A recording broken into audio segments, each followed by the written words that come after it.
low, probably to the left. But if you're thinking about the future, they will probably go upright. So what is there? You know, is that a switch for the brain or something? How come you start looking in those directions to access information? So we have stuff like that that is hardwired visually and artistically. So very interesting. So Fun this is to kind do. of weird. I can combine my breath The time was to there. talking. Same time. That's never happened before. It's already time. I already sounded the bell. Shall I sound it again? I didn't hear it. Could you do it again so that Yeah. just to test? It doesn't work for me. Can you guys hear it? Nope. Yeah. Yes, second time. I don't. Get too close. Okay. Maybe it's a little VR chat issue. Sometimes it happens. All right, So then let's make a second line and let's get into the temple anyway. Okie dokie. I'll do the bell. Ding, ding, ding, ding.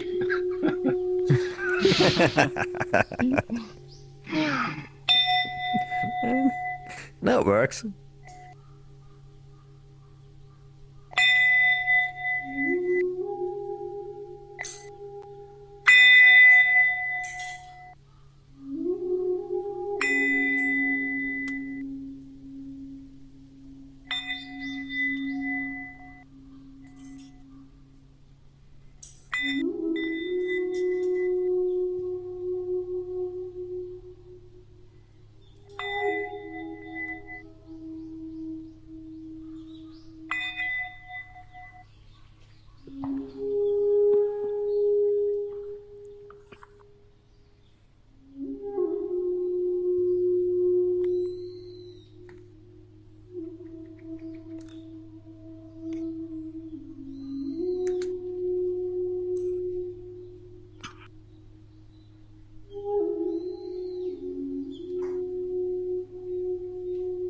Let's do the aspiration for the day. Stand up for the aspiration, please. Victorious Buddhas, compassionate ones, throughout the infinite worlds of the 10 directions, grant your blessings so that the inner and outer work that I accomplished today bears the fruits that multiply beyond imagining and extend to the very limits of this existence to benefit myself, the ones I love, and the countless other beings of the 6 realms.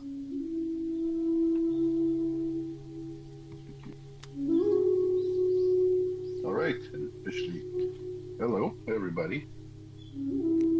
Let's sit together. Glad to see you today. I have a little bit less time than usual for a good cause. So last week I told you guys that I was considering buying a patch of land for maybe the Sanghas use. And well, that's pretty much a done deal. I went to the notary this morning. I still have to do some transactions around this, but we pretty much have the foundation of a retreat center for the Sangha. Now, we should be full owners within 10 days. So, hello, how are you doing? Doing fine, thanks. All right. So I'll be able to share with you guys some pictures and some plans for this project as it unfolds.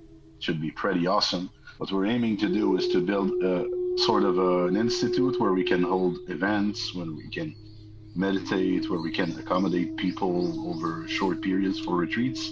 And around that, we want to build a sustainable ecological community. So the lot will be divided and we will have like mini houses and gardens and stuff like that for people that want to sort of live off the grid, by the ocean, in the mountain, in a dream place. So that's the project in a nutshell. Obviously, it's going to be better with pictures, but I wanted to announce that.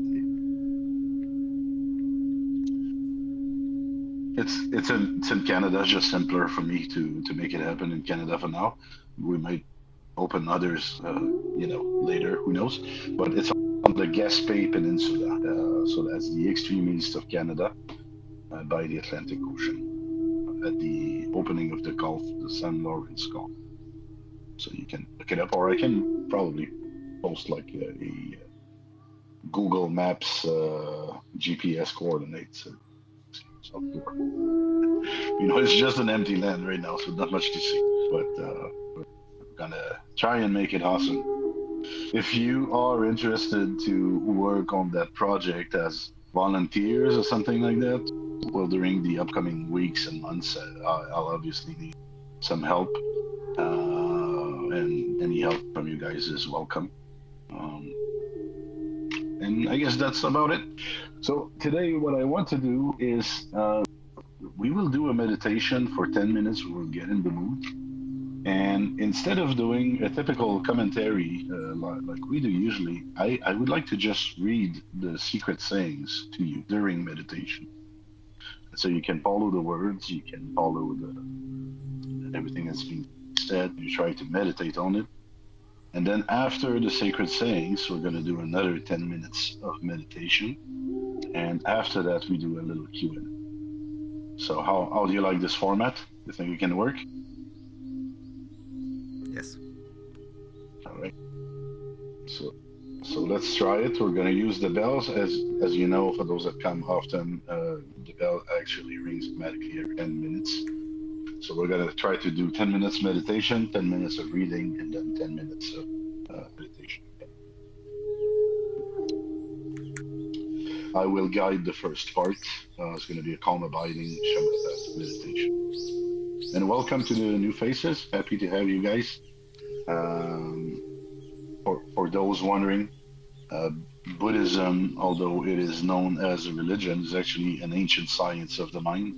We don't have gods or stuff that we blindly believe in or follow. We are basically here to study ourselves, our emotions, our capabilities of our intellect, of our bodies, and so on. And we practice that as a group while reading old scriptures that serve as mothers. Without further ado,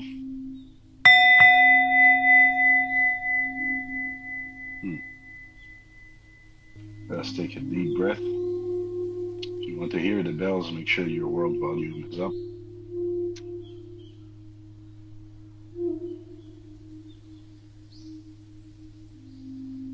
So let's breathe deeply at least 3 times, just to disconnect a little bit from daily life.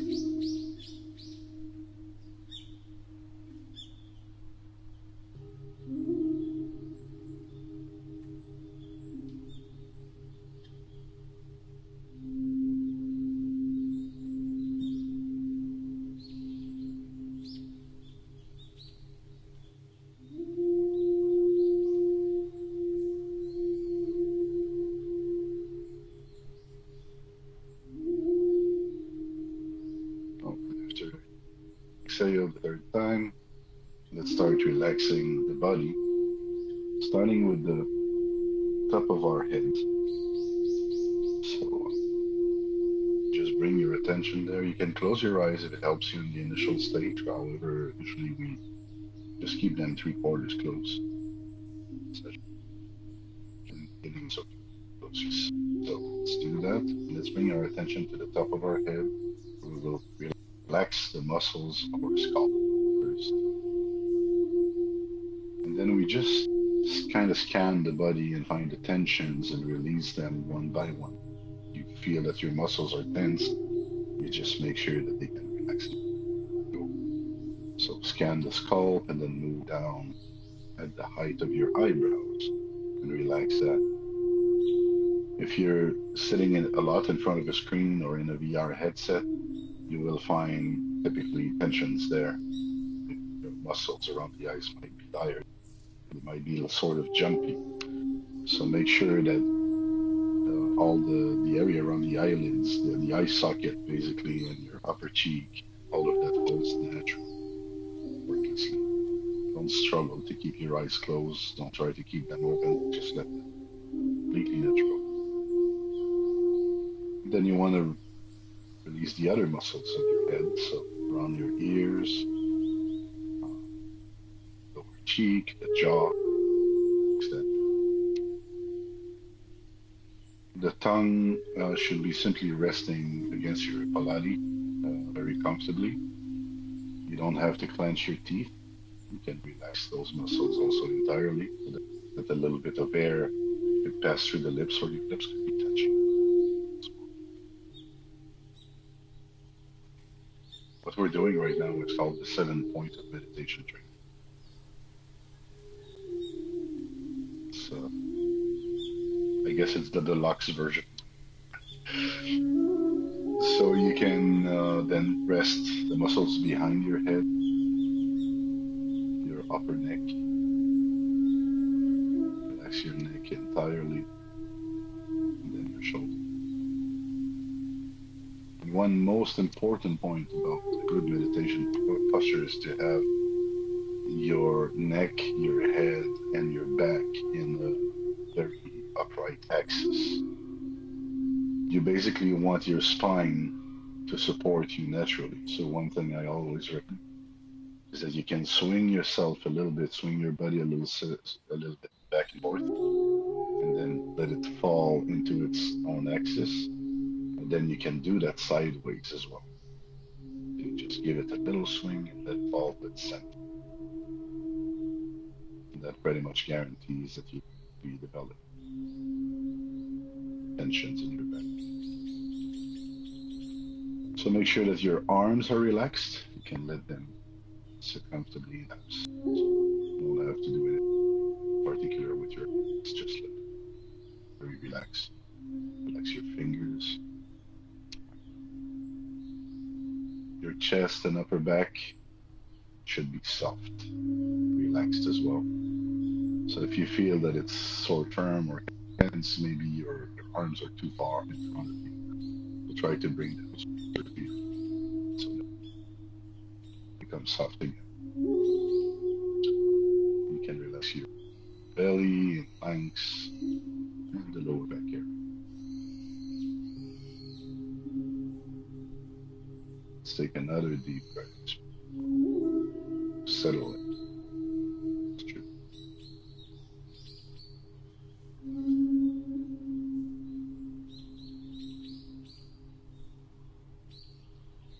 And then let us bring relaxation to our legs, our thighs, our feet, toes.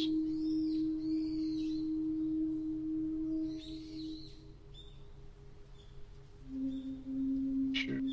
Sitting in the position. Then we'll fall asleep. And once you're satisfied with your posture, you can start imagining very soothing light enveloping your body, following the same trajectory as your relaxation. So enveloping your head down to your toes slowly. And you could feel that as a warm shower or as a calming force. And so we will start following the breath as we visualize that.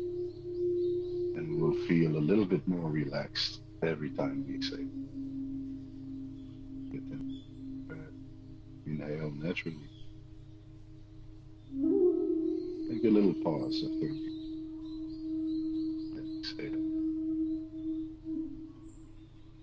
A little pausing.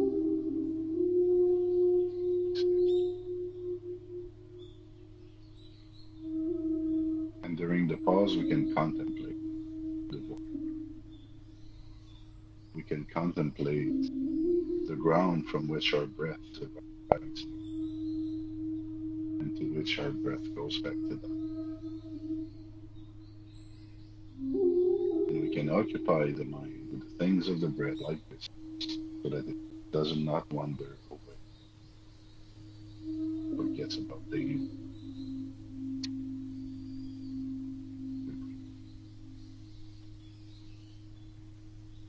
Stop.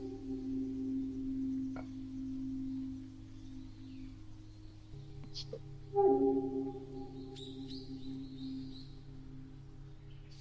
So keep your mind on the breath like that. And And if you start thinking about your problems, if you start reminiscing, and you notice that, congratulations, you are meditating. Meditation is the act of building our mindfulness and our awareness. In other words, we are flexing the muscle that allows us to know what is going on intellectually and emotionally. So when you start noticing that your mind is wandering, right, you can identify what is the subject that you're looking at and then simply bring back. Time and time again, very patiently.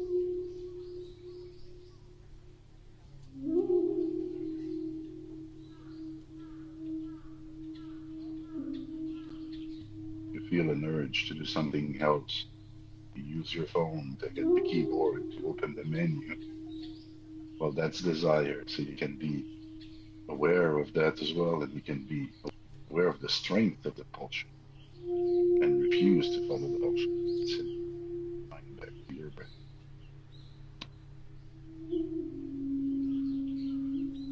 Till the belt is just breathe.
Right, now I invite you to kind of stay patient, in a sort of meditation where we will simply hear the words that I will read to you. We'll let them sink in. So today's topic is called Sacred Sayings. Still in the chapter, and it is actually the last section. Start talking truth. So, 1. He abused me. He laughed at me. He struck me. Thus one thinks, so long as one retains such thoughts, one's anger endures. Anger will never disappear so long as there are thoughts of resentment in the mind. Anger will disappear just as soon as thoughts of resentment are forgotten. If a roof is improperly made or in disrepair, rain will leak into the house. So greed enters the mind that is improperly trained or out of control. To be idle is a short road to death, and to be diligent is a way of life. Foolish people are idle, wise people are diligent.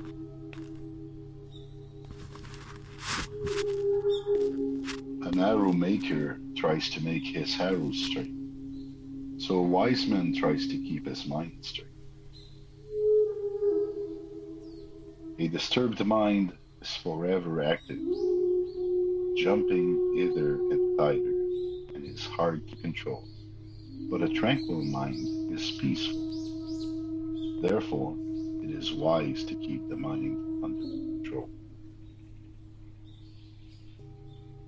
It is a man's own mind, not his enemy or foe, that lures him into evil ways.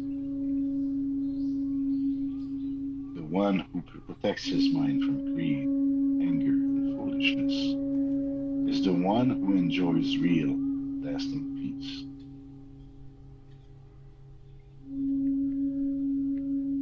These words to sink in.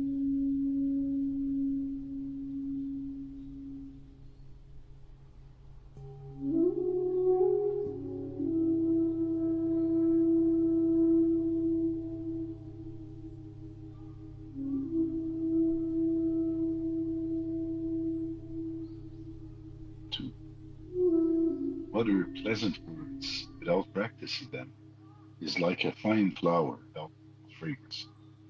The fragrance of a flower does not float against the wind, but the honor of a good man goes even against the wind to the world.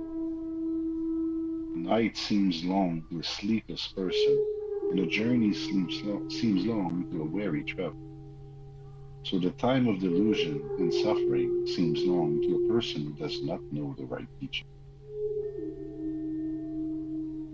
On a trip, a man should travel with a companion of equal mind, or one who has a better mind. One had better travel alone than travel with a fool.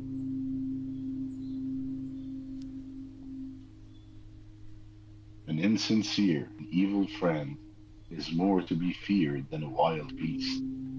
A wild beast may wound your body, but an evil friend.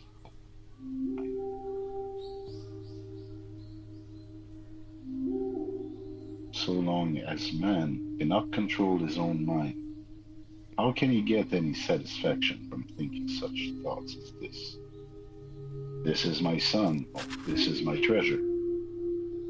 A foolish man suffers from such thoughts.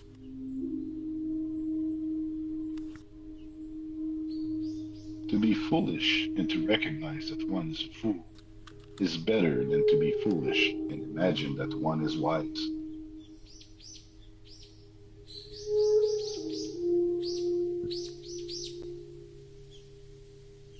A spoon cannot taste the food it carries. Likewise, a foolish man cannot understand the wise man's wisdom, even if he associates with a sage.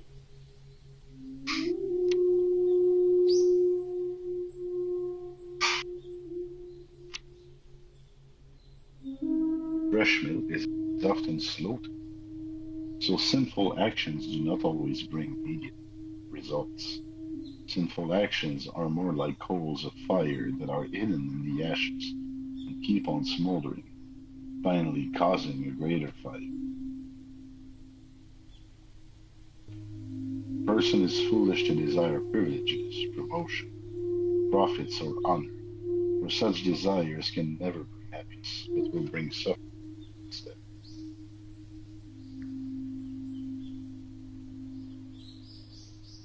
A good friend who points out mistakes and imperfections and rebukes evils to be respected, as if he reveals the secret of some hidden treasure.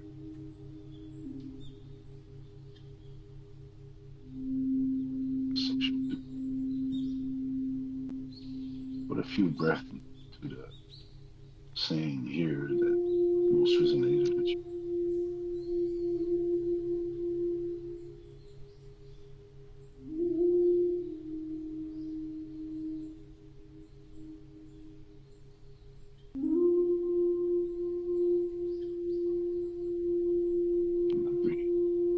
A person who is pleased when one receives good instruction will sleep peacefully, because one's mind is thereby cleansed. Carpenter seeks to make his beam straight. An arrow maker seeks to make his arrows well balanced. The digger of an irrigation ditch seeks to make the water run smooth. So a wise person seeks to control one's mind that it will function smoothly and true.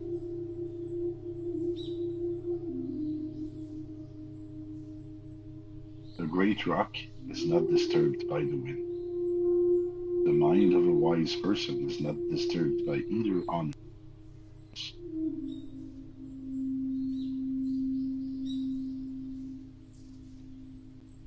To conquer oneself is a greater victory than to conquer thousands.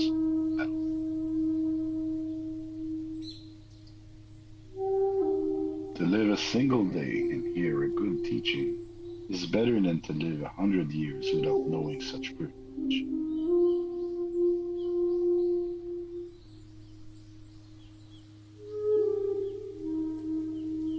Those who respect themselves must be on constant guard lest they yield to evil desires. Once in a lifetime, they should awaken faith, either in their youth or in their middle age, or even in old age.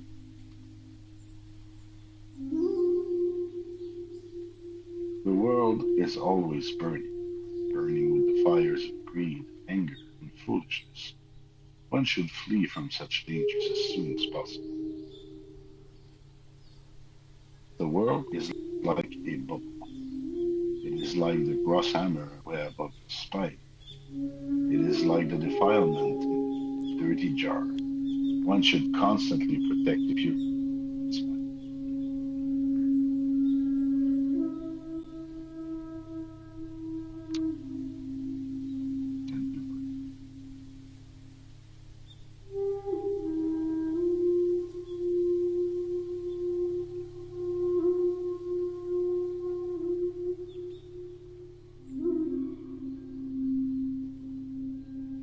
Number 4. To avoid any evil, to seek the good, to keep the mind pure. This is the essence of Buddha's teaching. Endurance is one of the most difficult disciplines, but it is to him who endures that final victory comes.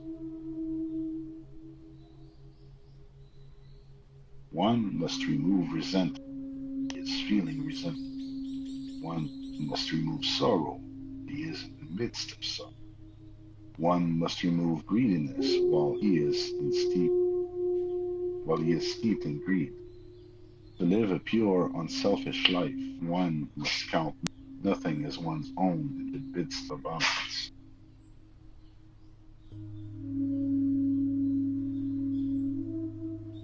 To be healthy is a great advantage. To be contented with what one has is better than the possession of great wealth. To be considered reliable is the truest mark of friendliness. To attain enlightenment is the highest.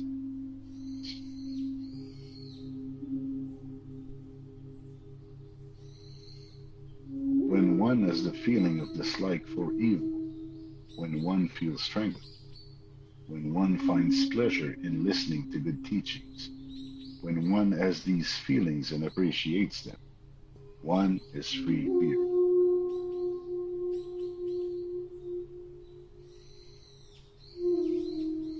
Do not become attached to the things you like.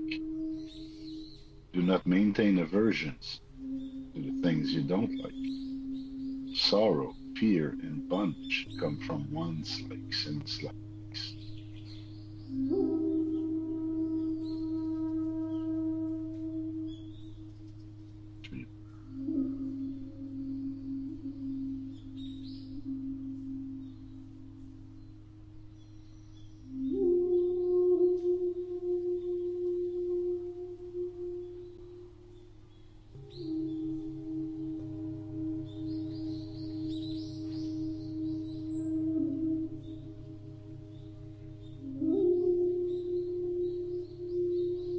Rust grows from iron, destroys it. So evil grows from the mind of human and destroys it. A scripture that is not read with sincerity soon becomes covered with dust. A house that is not fixed when it needs repairing becomes filthy. So an idle person soon becomes defiled.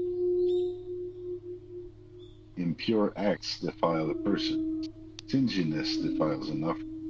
So evil acts defile not only this life, but also following.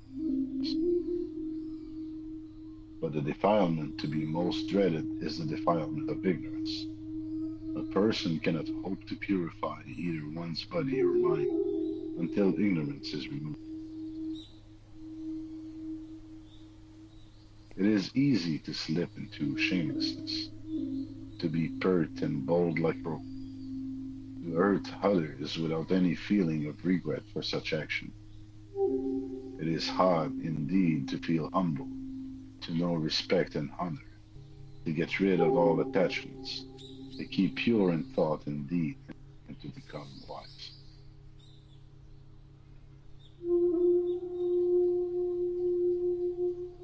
It is easy to point out the mistakes of others, but it is hard to admit one's own mistakes. A person broadcasts the sins of others without thinking, but one hides one's own sin as a gambler hides his extra dice.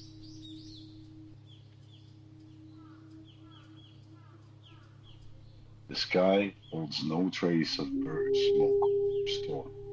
An evil teaching carries no enlightenment. Nothing in this world is stable, but an enlightened mind is disturbed.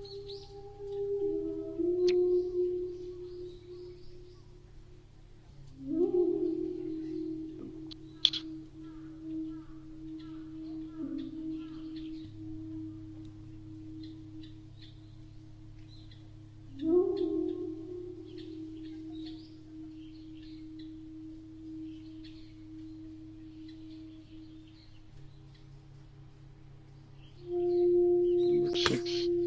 As a knight guards his castle gate, so one must guard one's mind from dangers outside, dangers inside. One must not neglect it for a moment. Everyone is the master of oneself. One is the oasis can bend. Therefore, everyone should control itself.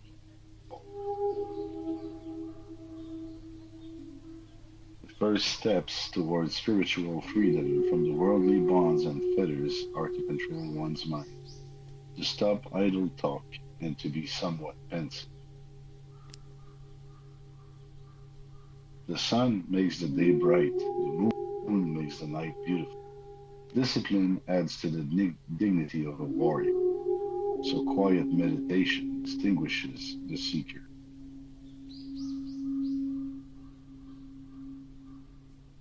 One who is unable to guard one's five senses of eyes, ears, nose, tongue, and body, and becomes tempted by one's surroundings, is not the one who can train for enlightenment. One who firmly guards the gateways of one's five senses, keeps one's mind under control, is the one who can successfully train for enlightenment.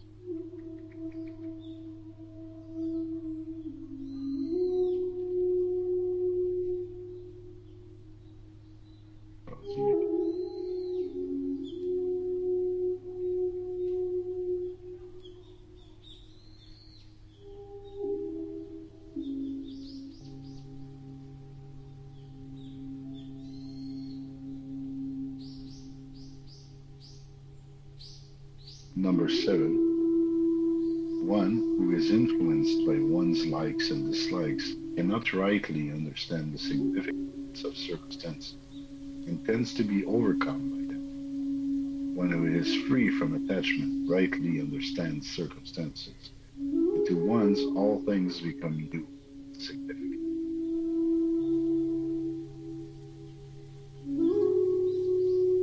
Happiness follows sorrow.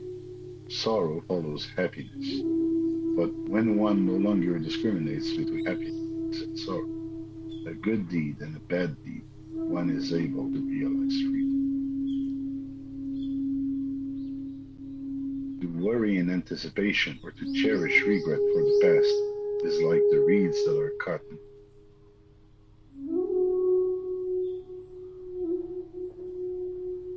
The secret of health for both mind and body is not to mourn for the past, not to worry about the future, or not to anticipate troubles, but to live wisely and earnestly for it.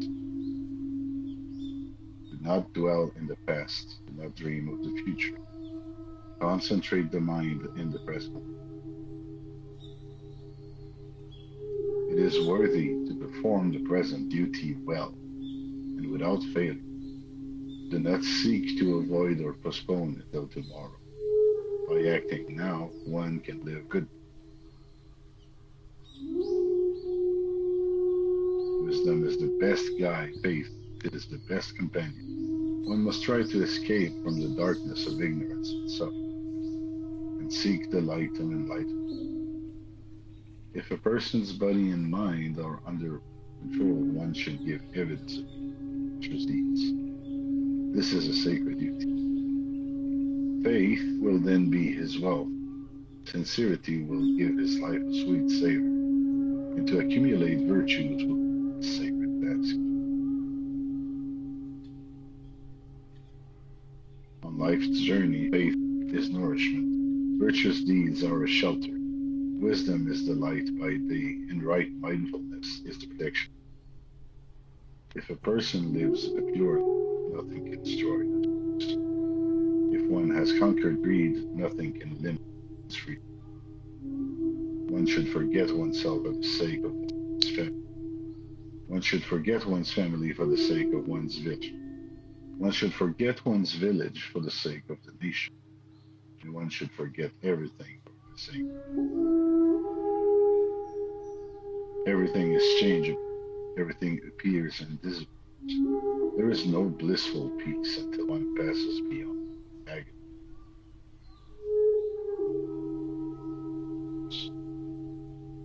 Sentence this lecture. So what I will do now is I will ring the bell again. You will practice in the same way as we did before, following the breath, but this time without guidance.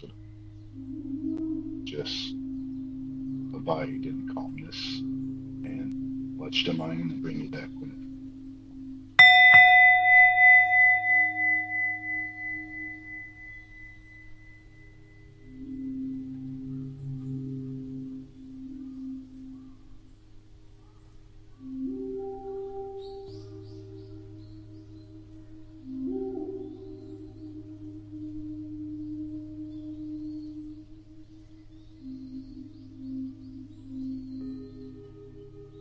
Some of today's lecture felt a bit strange, or if you have questions, you can try to explore them by yourself during this 10 minutes.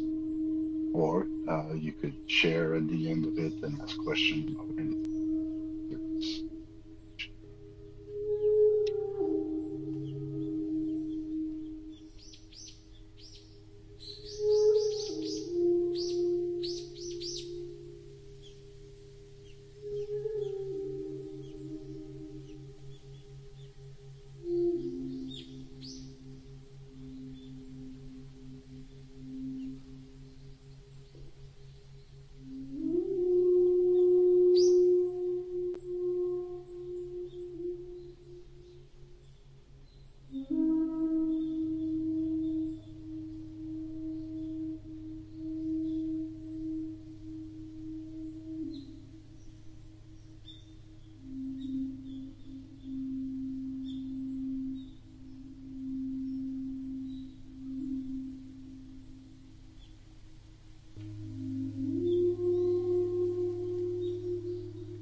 How do you guys feel?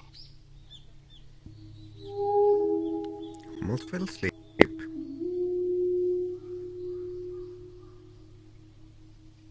Did this format work for you, or is it better to do the meditation?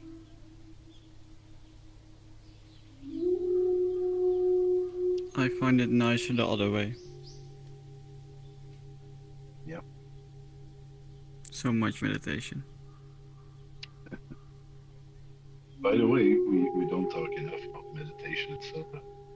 Now, what I really wanted to try with you guys is have you sit in a meditative state for 30 minutes while not letting you deal with all of the boredom of it, because that's what happens.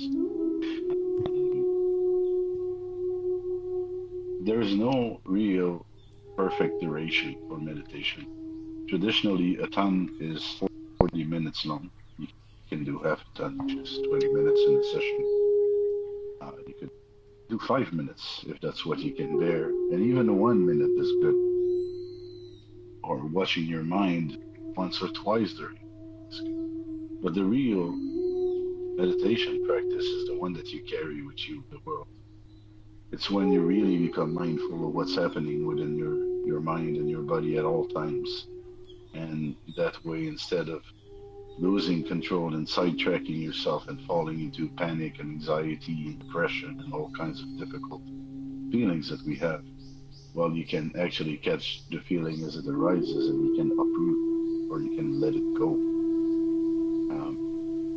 So meditation is about noticing those sticky thoughts and sticky feelings all day long and not allowing them to stick.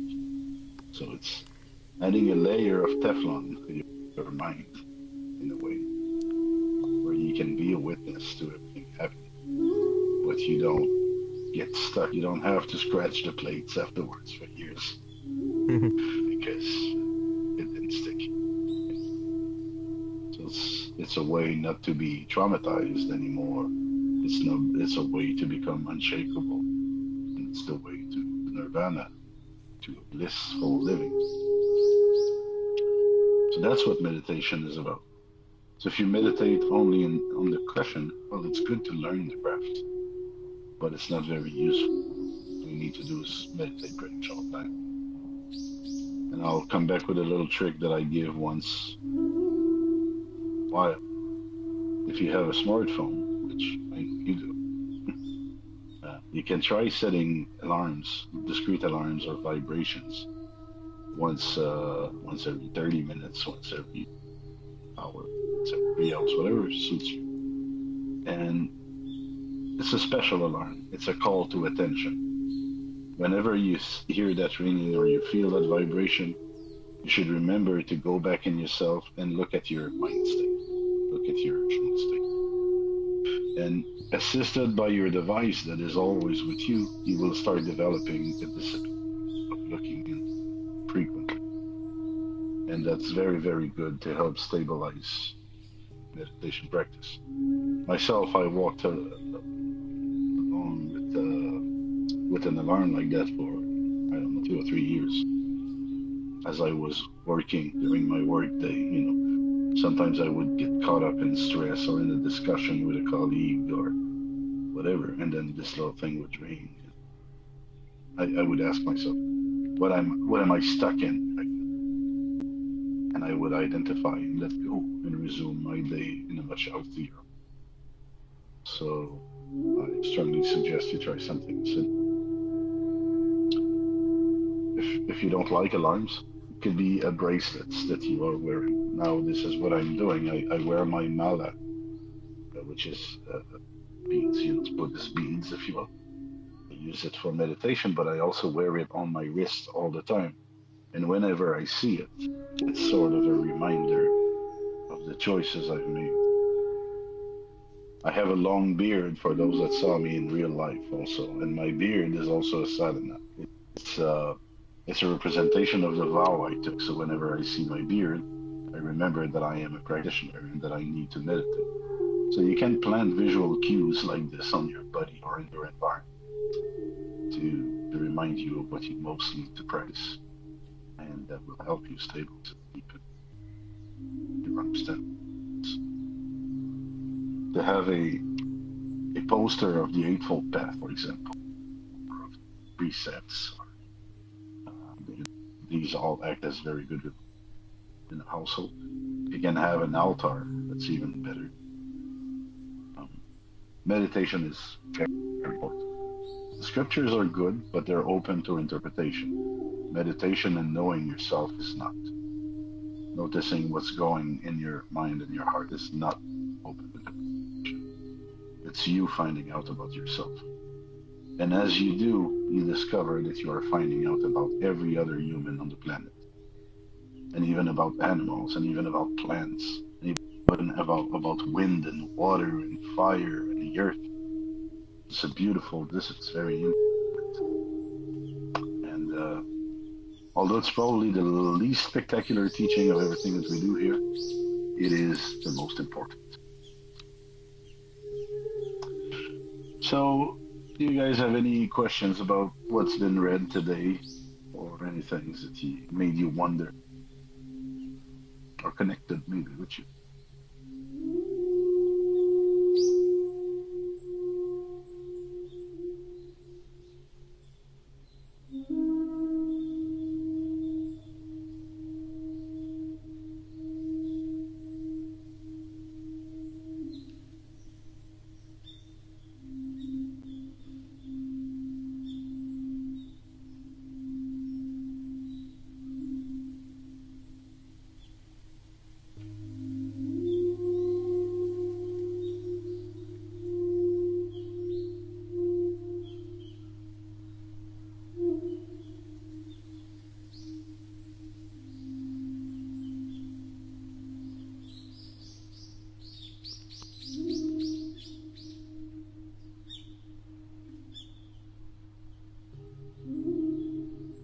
Well, if you become a strong meditation practitioner, you will see that even in your dreams, you start noticing your thoughts and your emotions, and you are not as lost in the dream as you were.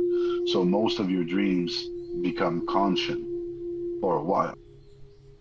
And what happens with time is that actually you pretty much don't dream anymore, because as you let go of your thoughts and as you let go of your emotions, as they become non-sticky, then it's like they don't last long enough for them to become colors and images. They're not powerful enough to become dreams anymore. And so you might get a glimpse, you might have a very occasional dream, but it's basically you are resting in the void after a while. But there is a cool phase That's where really interesting. you're conscious in your... Yes? Do you have an experience of that, Jared? No, I haven't. Sounds really interesting, actually. Well, it is, and it's really like...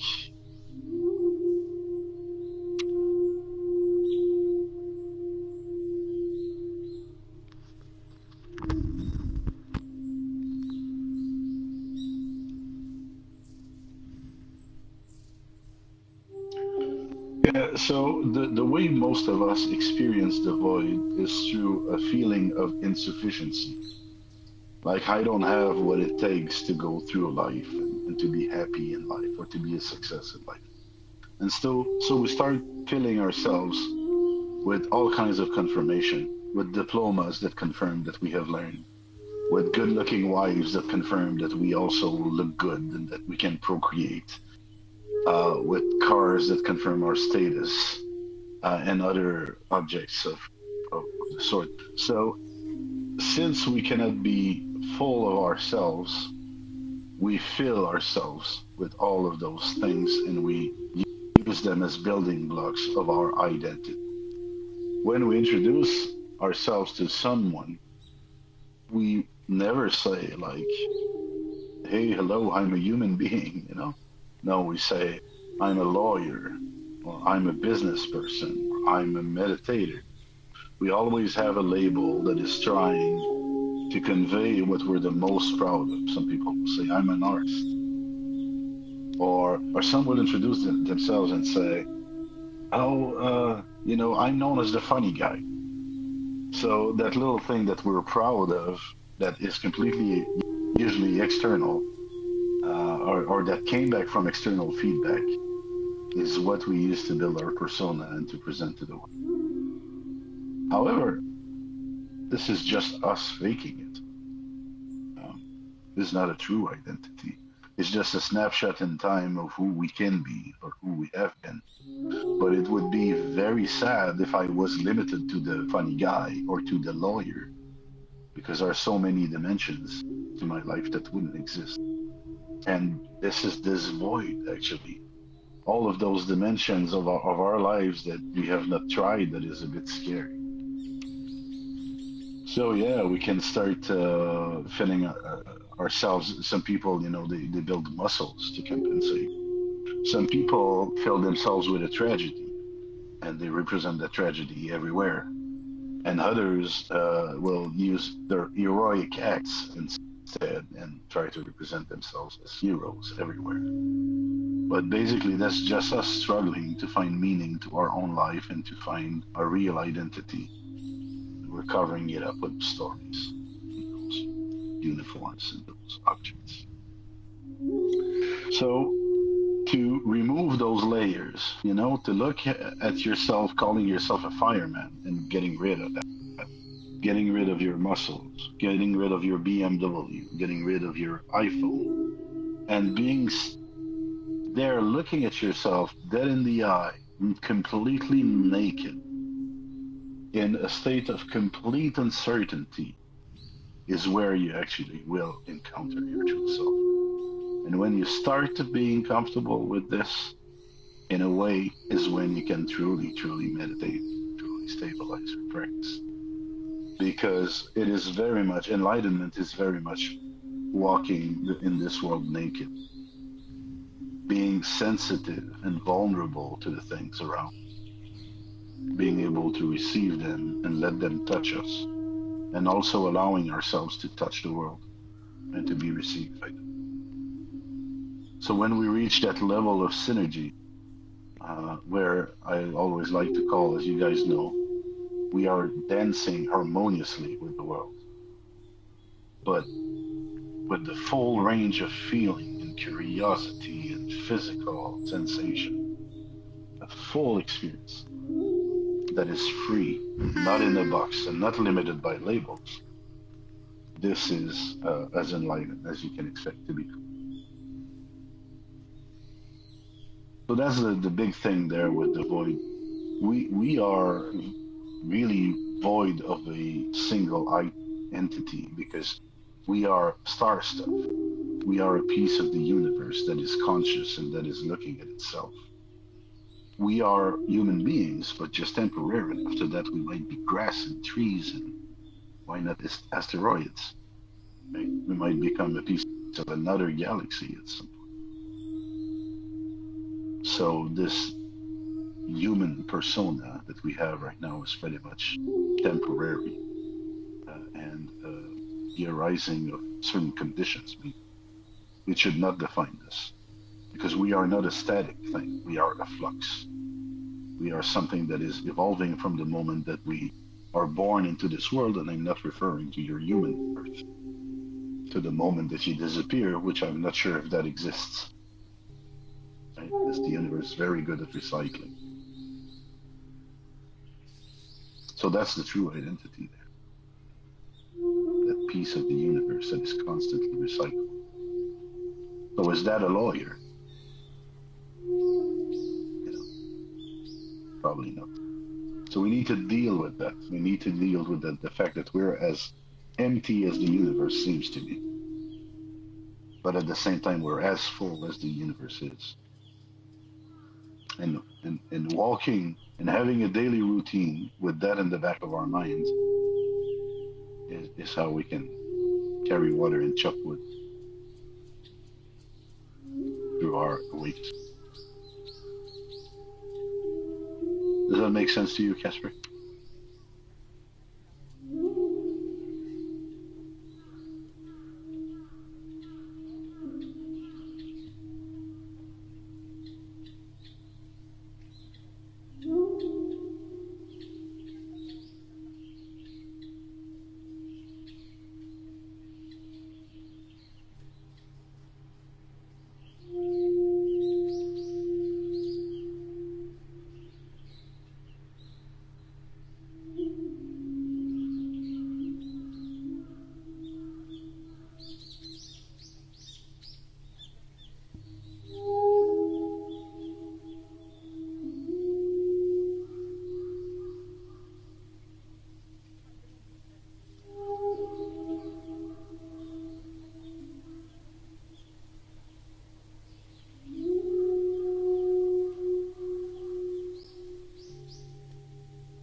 are thought exercises we can do that are quite nice there. For example, I could be asking, what do angels think about?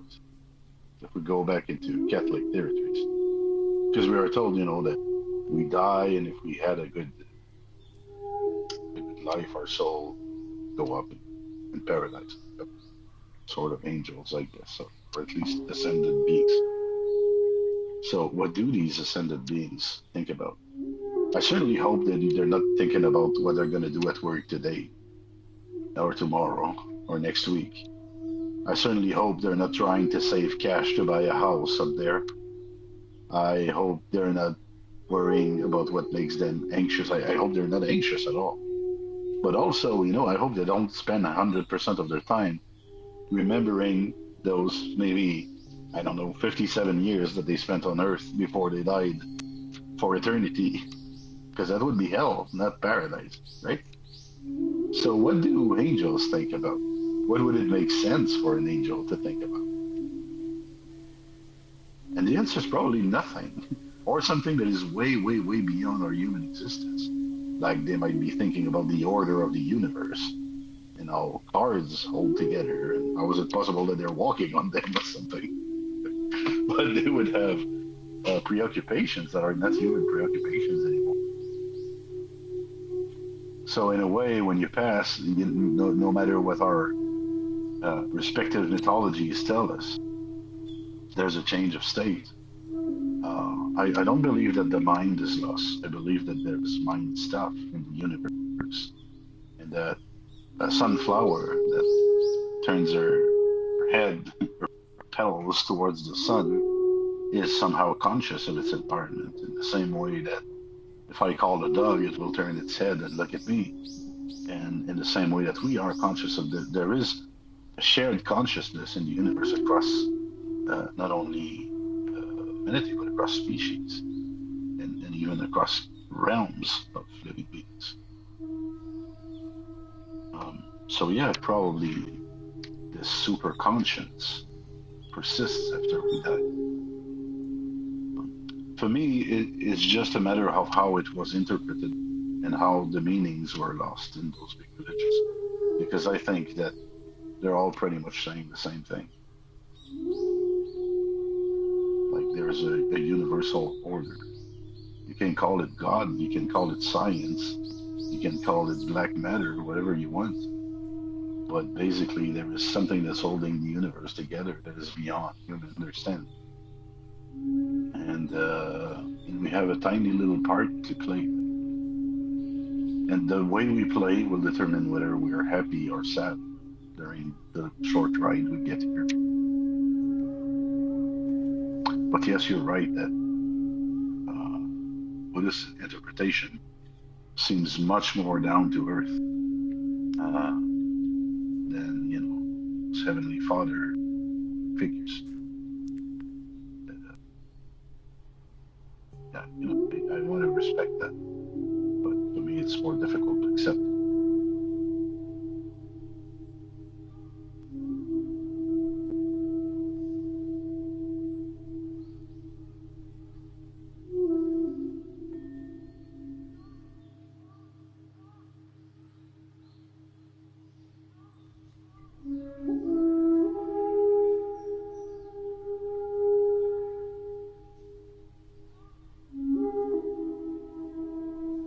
Yes. So you wonder what. Well, let's use Disney. Hakuna Matata is pretty much what Nirvana is. Meaning that if you can, live your life and be carefree. Not carefree because you're dumb and irresponsible, but carefree because you know that you don't have to inflict suffering on top of pain to yourself. So that if something happens, you can allow it to happen. You can welcome it the way it happens. You can deal with it and then let it go. That form of Hakuna Matata. So I like the way that Taoists put it. They would advise you to be like water. So to be experiencing Nirvana is if you were a body of water and the events were written on you with a pen, you would undulate for a little while the event is happening, but then you would quickly recover. Somebody could try to stab you with a knife, and the minute that they would draw the knife, you would be back in shape. So that sort of extreme resilience, that sort of extreme harmony of allowing the world to stab you, but then the minute that the stabbing is done, you are back on your feet and ready to go. You cannot really get more enlightened than that, can you? You cannot get more harmonious than that. When you can allow a blade to pierce you and still be on your way, it's difficult to be more in harmony with events than this. So water is a great inspiration from nature. But the wind is another. The wind that, as it goes through a tree, it basically goes around every little leaves and every little branch, trunk and everything, and then it carries on its way. There is some resistance there, so the wind might not be as wise as the water, or we could say that it's the tree that is resisting the wind. And that goes back to the Rosebud and the oak tree fable from La Fontaine, where La Fontaine is teaching us that big tough trees break in times of storm, while the little rosebud that bends, he survives even the worst of them. So again, that's a cool analogy with the elements of nature, telling us what Nirvana looks like. So people describe it as a state of happiness and bliss and unlimited joy. The thing is that it's not ecstatic joy. It's not like happy birthday joy. It's not drinking 9 beers joy, or doing drugs joy. It is just the joy of harmony, the joy of living, the joy of sitting side by side with someone that you love and knowing that you're there and that they are there. It's being content with what is. So Nirvana is almost a permanent state of contentment. And then what it means is that you're rich. And then what it means is that you're happy. And then what it means is that you're capable of love, and that you are allowing the world to love you as well. Contentment is pretty much everything. And to learn to live in a state of contentment is really what our practice is about. I always say that Buddhism boils down to love and the awareness of it. So that you know when love is present, so that you can savor it. But also so that you can notice when it's gone, so that you can restore it. And then you get to live in love. By the way, does that mean you can also be content when you're sad? Happy? Absolutely. Absolutely. Thank you for that. I mean, sometimes we even call it sometimes a good cry. You had a good cry yesterday, actually. Yeah. So if it's a good cry, it's because somehow we need it. We need to process stuff. And it's when we refuse to for those that saw the Gaber Mate movie when we did the projection, they were saying that trauma happens when you live through something and you feel lonely and you have nowhere to express it. You have no outlet for it. So, if you're a man and you have learned to grow tough, and you don't allow yourself to cry ever, and you don't have like a confidence, or for some reason you don't want to reveal that you're vulnerable, then you have a good recipe for trauma there, and for bottled up emotions that will come back and play tricks on you in the form of addictions or other problems. So it's important in the beginning, and in Indian philosophy they call that opening the chakras. So especially with emotions is the heart chakra. And they would say, and there's like an adjustment to the chakra, right? So a very closed chakra would be one that's bottled up. So if emotions are not going through you at all, you're unable to cry, you're unable to laugh, you're almost dissociated, almost psychopathic. Well, that's your heart chakra closed. Right?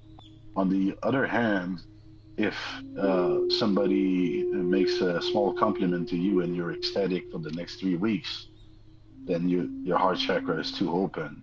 You are basically hypersensitive and hyperstimulated by emotions. And then there is the middle way, where is when emotions flow. They come in and they leave. And they stay just long enough for you to identify them, for you to give them a little kiss goodbye and let them. But you have 7 Do you mind if chakras. I tell a Yes. small story? Oh, please do. Yeah. Yesterday I was like depressed all day, upset, couldn't find myself. Have a good friend that always makes me relax. I went to visit her, told her what's going on. I was crying. She hugged me, and I cried for 5 minutes straight.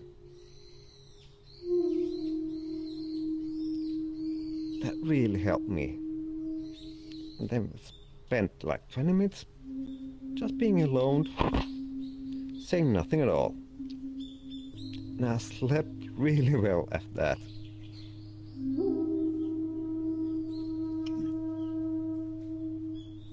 Yeah, it's great. That's basically the heart chakra opening. You probably have every maybe your heart was in chains, and in Yeah, your it process was and by far. yeah. So I believe that with your practice, you've been opening those locks and letting go of some chains, and now Yeah. your heart can be free. And this is Actually today I this could is an actually feel analogy. vulnerable in my heart. That was Yes. fine. Yes. A bit When you sad, have but removed nothing too bad.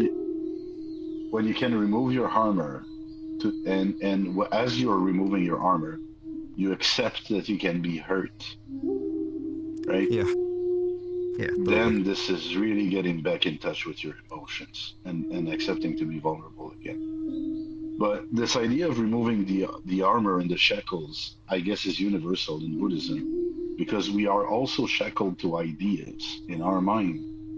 Like we have a list of do's and don'ts, a list of shoulds and shouldn'ts, a list of likes and dislikes. And all of these things are keeping us prisoner into a very small world. And it's just as spectacular when you start unchaining your mind, when you start embracing new knowledge, new culture, new experiences, right?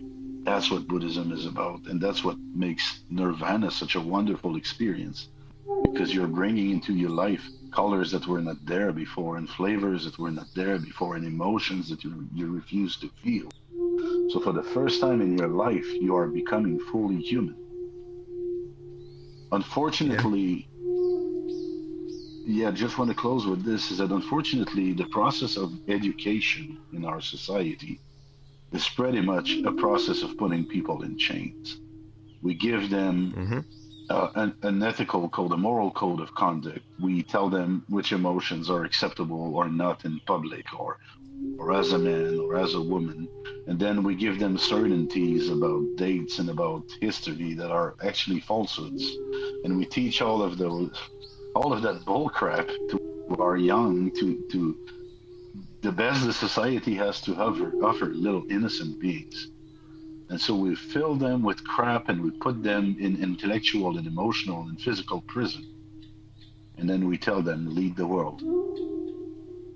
Well, our job, and my job as a teacher here, is to try and catch those people and remove that crap before it does a lot of damage. And that's what the Buddhist practice is very good at doing. And that's why I started telling people I'm gonna be really emotional. And that's okay. That's it. And it's a phase also. You need to reconnect, and it could be could last days, it could last years. But what's Usually when I go back to happening? work, it really don't last that long, but I really hope it lasts forever. I really do. You're building a new relationship with your emotions, and that's what's wonderful. It's going to change your whole life. I'm sure of that. Yeah, I really hope so. Yeah. Casper, you wanted to say something a moment ago?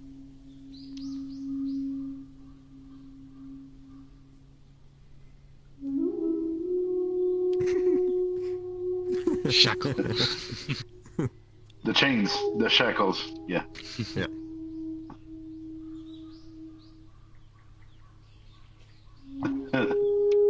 Yep.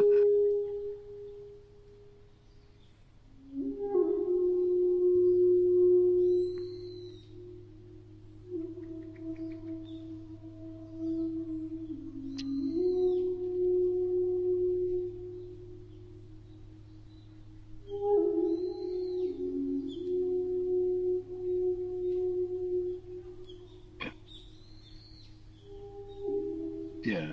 For me, chakras are a tool. Well, actually, though, there is something experiential with chakras. If you, in meditation, start to notice where you feel more or less energy in your body, you will kind of find your chakras. I don't know why.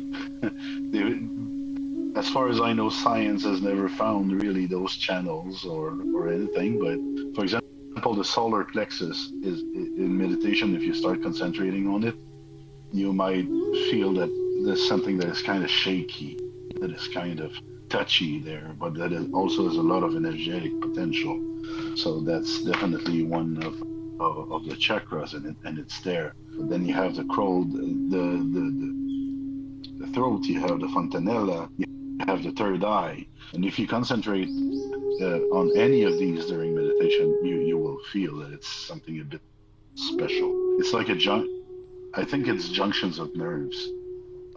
So there's a lot of electricity as well in those places. So that's one thing. But more than this, there are teaching tools. For example, you guys probably know about astrology and tarot.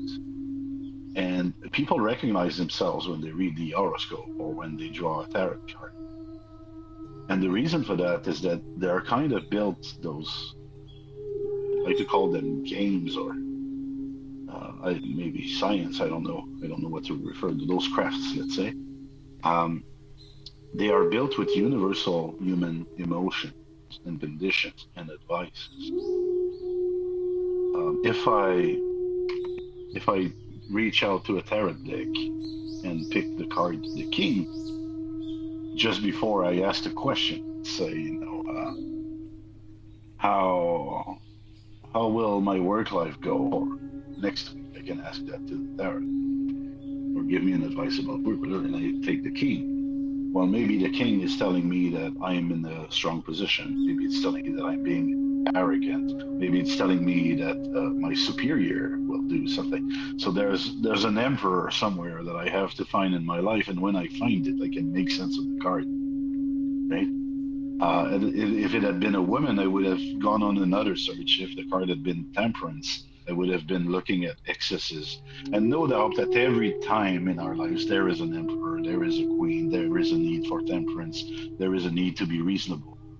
So it's like universal lessons that you can use to analyze your life right now, one aspect at a time. And that's genius, and that's very useful. So whether you use astrology or chakras or tarot or whatever, even fake things, you are using, if it's based on universal human emotions or knowledge and stuff like that, it will be useful. It's the way you use it that really matters, and with what intent. So I do not.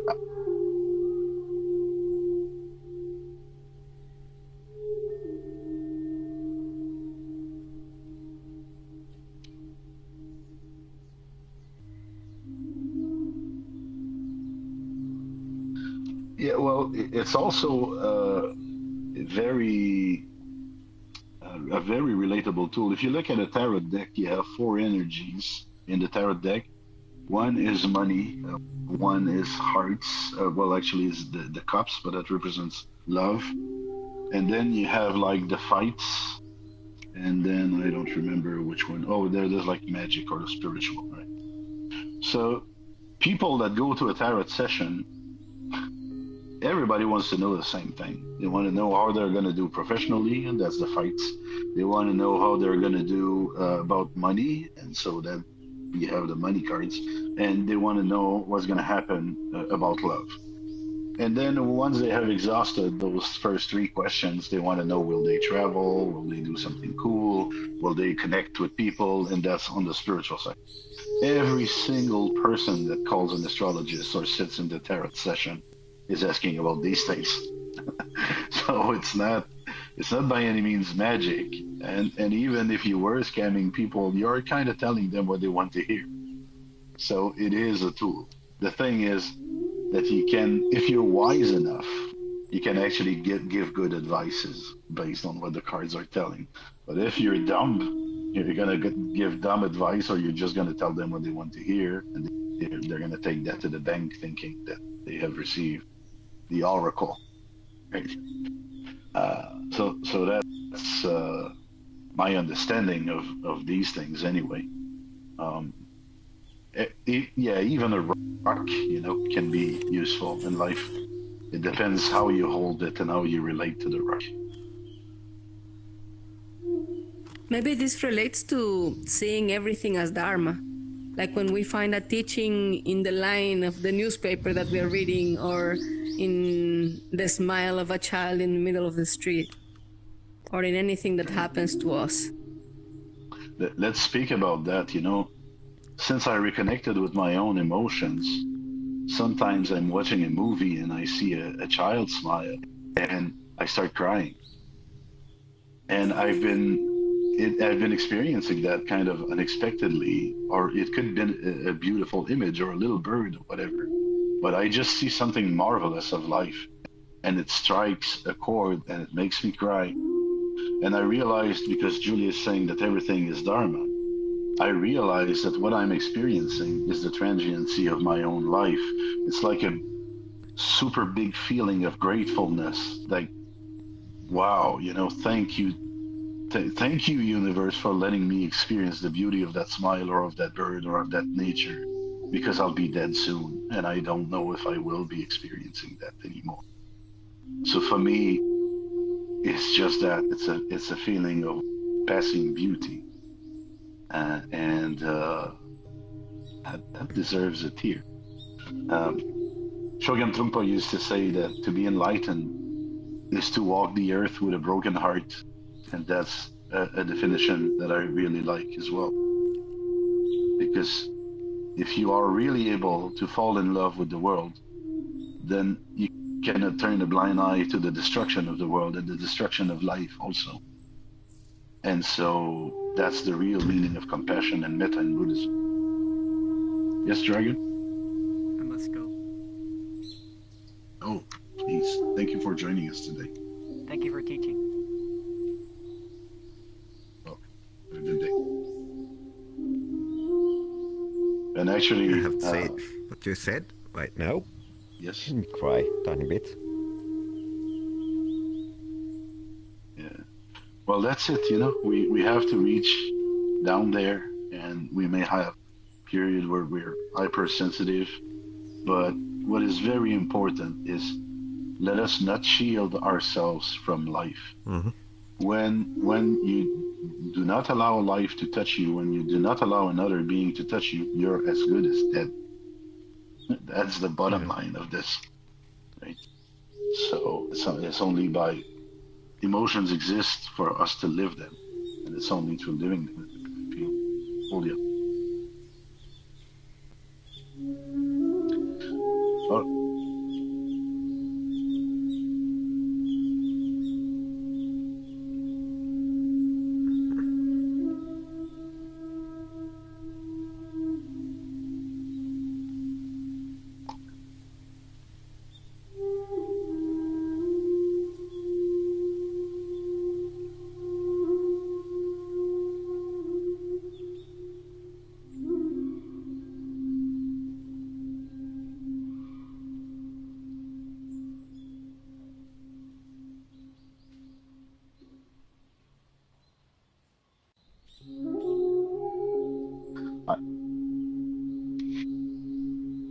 I once wanted to write a book about depression.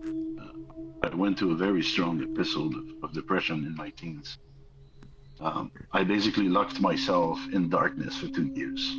I had a lot of friends at the time, and I took all their phone numbers and addresses and I threw that in the trash. I didn't want to see anybody anymore. And I would get out like once every 2 days for a meal, barely washed. And when I emerged after these 2 years, I was scared of going outside. I didn't know how to relate to people anymore. I had to relearn everything about relationships. But what's interesting is that no matter how miserable I was, I pretty much considers now that depression is a phone call from God. It's something that you don't control, that happens to you, to tell you the way you're living is wrong. The way you are relating with your life circumstances, the way you are dealing with your challenges is not okay, is not human. And if you keep on resisting, because the problem is that there is stigma. So if you start thinking that you're crazy and you're defective, then you are even inflicting more pain on you. And that's very problematic, because instead of basically your body and your mind and your heart are all advising you, make changes, live wholesomely, you know? But then you take the advice of crappy people, and instead of starting to live wholesomely, you just start to beating on yourself harder. How come I'm not feeling better today? Man, it's so hard to get out of my bed. Why can I not stick with my daily routine? I have not even washed. Darn. You know, so you have a mix of shame and a mix of feeling beat down, and you are, that's what I call, you are flushing yourself down your own toilet all the time. You are doing it to yourself at this point. And people that were depressed that came to me for advice in the past, I would say, oh, you're down. Are you down enough? Please hurry up and go to the bottom of this toilet as soon as possible so that we can start climbing up and start living right. Right? Because that's the thing, it spins. That's why I call it a toilet, is that the more you flush yourself down, the more you suffer. The more you suffer, the more you beat yourself up. The more you beat yourself up, the more you flush yourself down. And it goes on like this forever. And that's how a depression lasts a long, long time. But all you have to do is recognize the wisdom of the depression and see, okay, God is warning me right now. The universe is warning me. The universe is telling me that I should make changes. And then you will see that you have all of the answers intuitively, that you've been maybe trying to impose impossible standards to yourself. Maybe you've been wanting things that are surrealistic, or that you are gauging your own value against, I don't know, your material worth. Or maybe you are repeating in your head the voice of somebody else. Could have been an abusive parent. It could have been what your last girlfriend or boyfriend told you, right? But basically, there is something unwholesome and disconnected that you are doing to yourself. It's stealing your humanity away, your ability to function. And you have to look at these and let them go. And start living however the heck you feel like living. And a cure could be as simple as, when you're hungry, eat. When you're sleepy, sleep. When you feel like laughing, laugh. When you feel like crying, cry.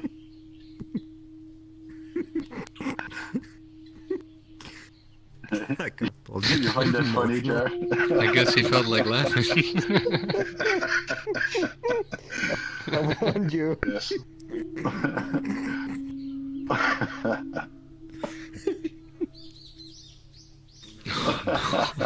but you see that these are shackles. You see, Casper, these are shackles. Who says you cannot laugh during a funeral? I think it would be Everyone a much grieves in their better- own way.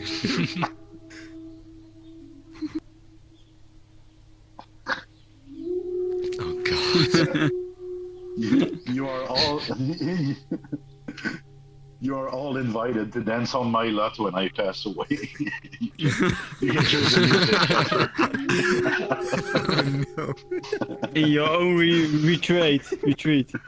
Finally, I'm gonna get a dance.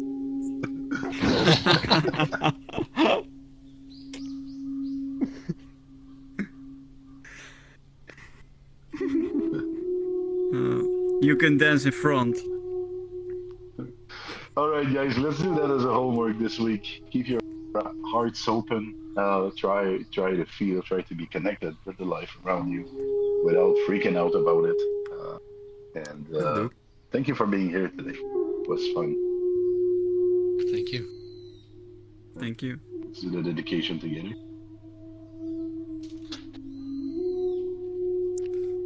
For the benefit of beings without exception, I dedicate without any reticence whatsoever all the merit accrued through virtuous acts to the incomparable expanse of totality. Namaste. I bow to you all. Namaste. Namaste. Be good and enjoy life.